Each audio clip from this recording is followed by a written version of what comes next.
మహాభారతం ఎక్కడ మొదలైంది? ఈ ప్రశ్నకు సమాధానం తెలుసుకుందాం.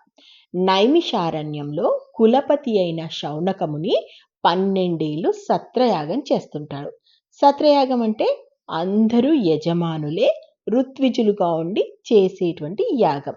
ఇక కులపతి అంటే నిత్యం 10,000 మంది మునులను పోషిస్తూ వేదం చదివించేటువంటి వ్యక్తి అన్నమాట. ఇలాంటి సత్రయాగానికి పెద్ద సంఖ్యలో మునులొస్తారు. అదే సమయంలో అక్కడికి సూతుడైన ఉగ్రశ్రవసుడు వస్తాడు. సూతుడు అంటే ఏంటంటే పురాణాలవి బాగా కంఠస్థం చేసి వాటిని రాజదర్బార్లో యజ్ఞాలు జరిగేటప్పుడు చెప్పేటువంటి వ్యక్తి అన్నమాట. సో ఉగ్రశ్రవసుడు రాగానే మునులందరూ అతన్ని చుట్టుముట్టి, మాకేదైనా కథ చెప్పవా? ఆ కథ వింటే మాకు జ్ఞానం కలగాలి, అలాగే మా పాపాలన్నీ పోవాలి అని అడుగుతారు. అదిగో అప్పుడు ఉగ్రశ్రవసుడు చెప్పిందే మహాభారతం.